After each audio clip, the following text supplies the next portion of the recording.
열왕기하 4장. 예언자의 무리에 속한 한 사람의 아내가 엘리사에게 와서 말했습니다. 선생님의 종인 내 남편이 죽었습니다.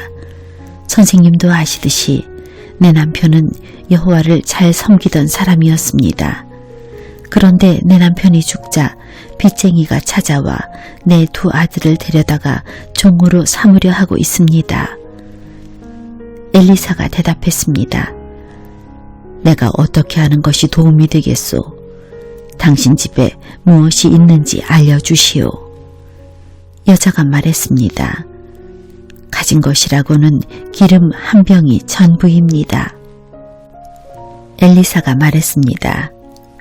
이웃 사람들에게 가서 빈 그릇을 있는 대로 빌려오시오. 그릇을 조금 빌리지 말고 많이 빌리시오. 그리고 당신은 두 아들만 데리고 집에 들어가서 문을 닫으시오. 그런 다음 빌려온 항아리마다 기름을 부어 채워지는 대로 옮겨 놓으시오. 그 여자는 엘리사 앞에서 물러난 뒤 아들들만 데리고 집으로 들어가 문을 닫았습니다. 아들들이 빈 그릇을 가져오면 여자가 거기에 기름을 부었습니다. 그릇마다 기름이 가득 차게 되자 여자가 아들에게 말했습니다. 다른 그릇을 가져오너라. 아들이 말했습니다. 이제는 그릇이 더 없습니다. 그러자 기름이 더 이상 나오지 않았습니다. 여자가 엘리사에게 가서 그 사실을 알려주었습니다. 엘리사가 여자에게 말했습니다. 가서 기름을 팔아 빚을 갚으시오. 당신과 당신의 아들들은 남은 것을 가지고 살아갈 수 있을 것이요. 어느 날 엘리사가 수넴으로 갔습니다. 그곳에는 한 귀부인이 살고 있었습니다. 그 여자는 엘리사에게 자기 집에서 머물며 음식을 먹으라고 간절히 부탁했습니다. 그래서 엘리사는 그곳을 지날 때마다 그 집에 들러 음식을 먹고 갔습니다. 여자가 자기 남편에게 말했습니다. 내가 보기에 우리 집 앞으로 자주 지나다니는 엘리사는 하나님께서 거룩하다고 여기는 사람입니다. 지붕 위에 작은 방 하나를 만들고 그 방에 엘리사를 위해 침대와 책상과 의자와 등잔대를 들여놓읍시다. 그래서 엘리사가 우리 집에 들를 때마다 그 방에서 묵어갈 수 있게 합시다. 어느 날 엘리사가 그 여자의 집에 와서 그 방에 들어가 쉬었습니다. 엘리사가 자기 종 게하시에게 말했습니다. 수넴 여자를 불러오너라. 게하시가 수넴 여자를 불러왔습니다. 그녀가 엘리사 앞에 섰습니다. 엘리사가 게하시에게 말했습니다. 여자에게 이렇게 말하여라. 보시오, 당신이 우리를 위해 이렇게 세밀하게 준비했군요. 내가 당신을 위해 무엇을 해주면 좋겠소? 왕이나 군대 사령관에게 부탁할 것이 있으면 말해보시오. 여자가 대답했습니다. 아닙니다. 나는 내 백성과 함께 살고 있으니 별 어려움이 없습니다. 엘리사가 말했습니다. 그렇다면 저 여자를 위해 무엇을 해주면 좋을까? 게하시가 대답했습니다. 저 여자는 아들이 없고 남편은 늙었습니다. 엘리사가 말했습니다. 여자를 불러오너라. 게하시가 다시 여자를 부르자 여자가 문간에 와서 섰습니다. 엘리사가 말했습니다. 내년 이맘때쯤에 당신은 아들을 품에 안고 있을 것이요. 여자가 말했습니다. 아닙니다. 하나님의 사람이시여 당신의 여종을 속이지 마십시오. 그 여자는 엘리사가 말한 대로 임신하여 그 다음 해에 아들을 낳았습니다. 아이가 자랐습니다. 어느 날 그 아이가 자기 아버지에게 갔습니다. 그의 아버지는 곡식을 거두는 사람들과 함께 있었습니다. 아이가 갑자기 자기 아버지 앞에서 외쳤습니다. 아이고 머리야, 아이고 내 머리야. 아버지가 종에게 말했습니다. 이 아이를 어머니에게 데려가거라. 종이 그 아이를 그의 어머니에게 데려갔습니다. 아이는 낮 12시까지 어머니 무릎 위에 누워있다가 죽고 말았습니다. 어머니가 아이를 안고 올라가 하나님의 사람이 쓰는 침대에 눕혀놓았습니다. 그리고 문을 닫고 나왔습니다. 여자가 자기 남편을 불러 말했습니다. 종 한 명과 나귀 한 마리를 보내주세요.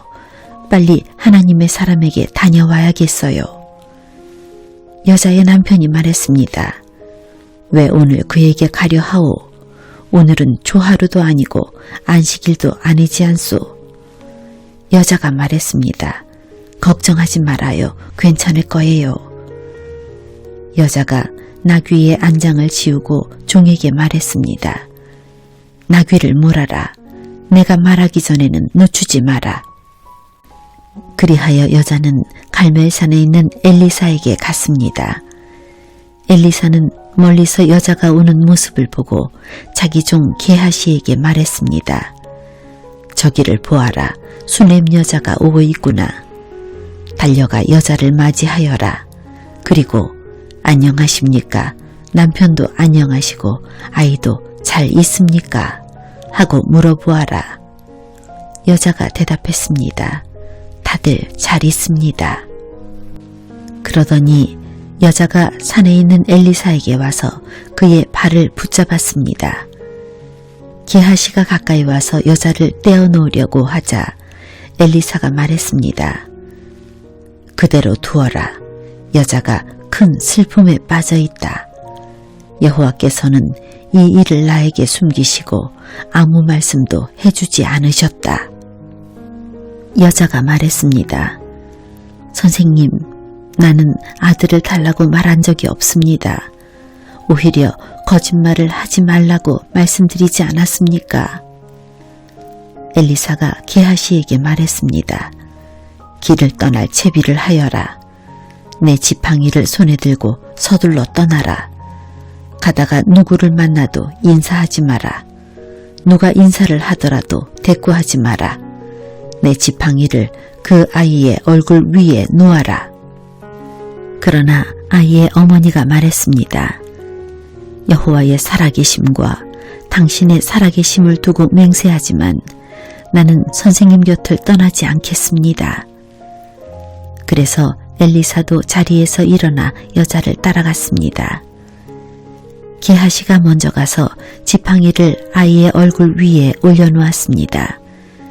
그러나 아이는 소리도 내지 않고 움직이지도 않았습니다. 게하시가 돌아와서 엘리사를 맞이하며 말했습니다. 아이가 깨어나지 않습니다. 엘리사가 집으로 들어가 보니 아이가 죽은 채 자기 침대에 누워 있었습니다. 엘리사는 방으로 들어가서 문을 닫았습니다. 방 안에는 엘리사와 아이밖에 없었습니다. 엘리사가 여호와께 기도를 드렸습니다. 그리고 나서 침대로 가서 아이 위에 엎드렸습니다.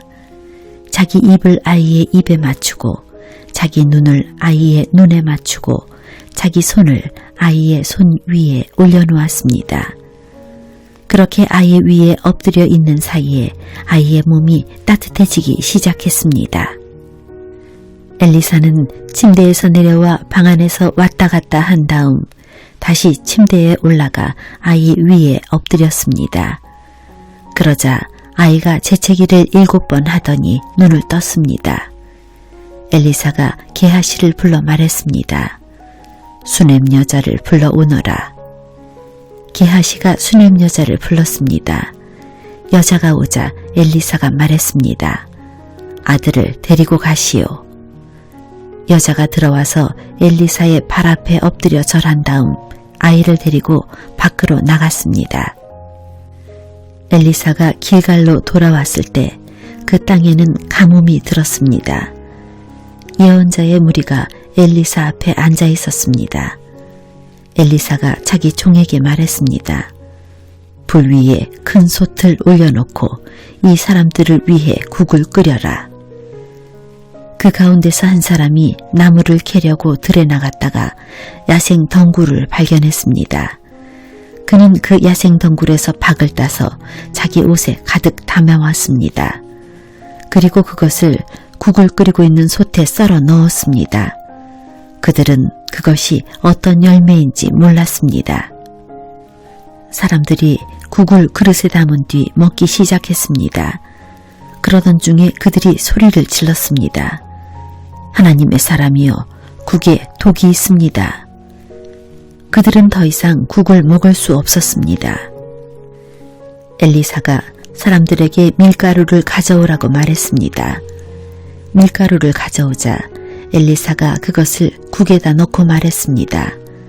사람들에게 국을 떠주어 먹게 하시오. 그러자 국 안에 있는 독이 없어졌습니다.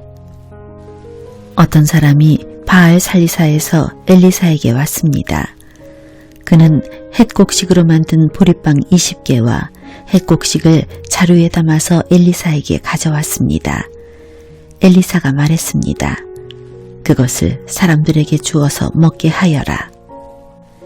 엘리사의 종이 말했습니다. 이렇게 적은 것을 가지고 어떻게 100명에게 먹일 수 있겠습니까?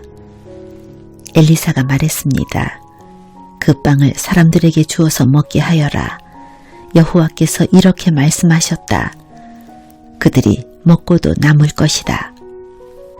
그래서 그 빵을 사람들에게 주니 여호와께서 말씀하신 대로 사람들이 먹고도 남았습니다.